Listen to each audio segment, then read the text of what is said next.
So, according to Google, Candace Owens pursued a undergraduate degree in journalism at the University of Rhode Island. In her second year, she was forced to drop out because the tuition cost was too much. She couldn't afford it.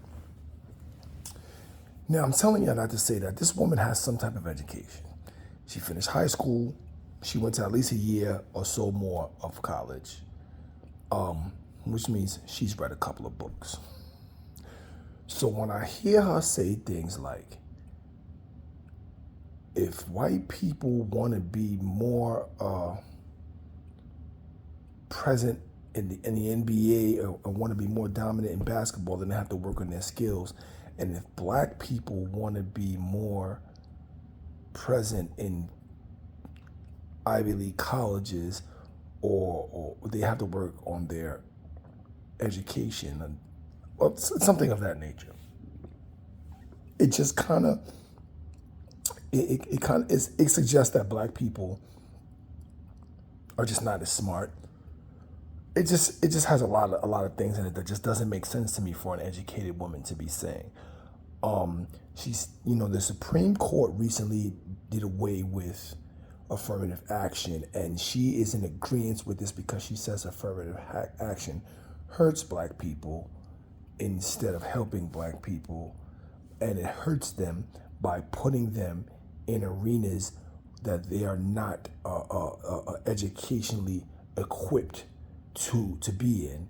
And so because they get into universities, let's use Harvard for example, they get into universities like Harvard because of affirmative action, and then they remain there on academic probation because they're just not as smart as their white and or Asian counterparts. And if they would have went to black universities, they would have been exceptional and they would have been soaring in black universities, which also suggests that black universities are just subpar. But that's a whole nother issue. And she talks about, so now that affirmative action is done away, it's a good thing that race will no longer be considered for admissions. Now, someone with an education, even if she didn't finish college, someone who went to high school and stepped foot in a couple of college classrooms, had read some history books, should know that prior to affirmative action, as a matter of fact, the reason for affirmative action is that it has been proven that race has always been considered when for admissions into these universities, and because race was, but it was considered differently, and differently meaning that if you were black, you didn't get in, no matter how smart you were. I don't think that affirmative action says that we have to let you in because you're black, even if you're not smart enough to be here. I don't think so. I can even, maybe suggest that the reason that she saw all these black students on academic probation in these universities is because the universities are a little harder on the black students because they really don't want them there. But I don't know. That may or may not be true. That's just my assumption, and we don't want to do that.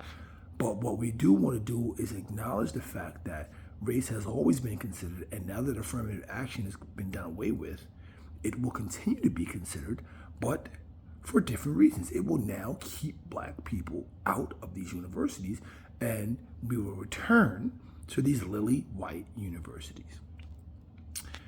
In the grand scheme of things, this to me is one more step towards Trump's Great America. This Make America Great Again. I feel as though in my lifetime, I'm 47, I think I'm 47 years old, right?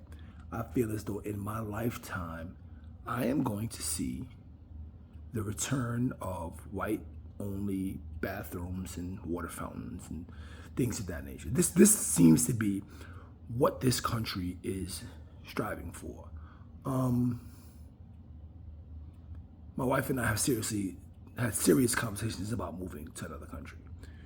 I moved out of the city about a year ago. We were recently talking about moving to another state altogether. And now we have entertained the idea of moving to another country because I'm just not here for it. I don't know why people think that this is okay. That America was so great then. Well, I guess it was great for white people, but why they think that they should go back to this, I don't know. And let's be clear. No.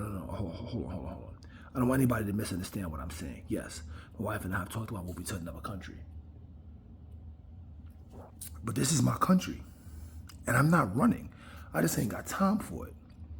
If and when it comes to the point where black people come together and say, we're not standing for this. If they put the white-only water fountain signs back up and black people say, nah, we ain't going for it, I'm here. I don't care where I live at, what country I live in. I'm coming back, and I'm on the front lines. So don't say, oh, it's your country, you running, you abandoning your country. Stay out of my inbox with that. Stay out of the comments with that, because I don't want to hear it. But if y'all don't see what I see, y'all need to open your eyes, man. It's tough talk, man. I'll holler at y'all later.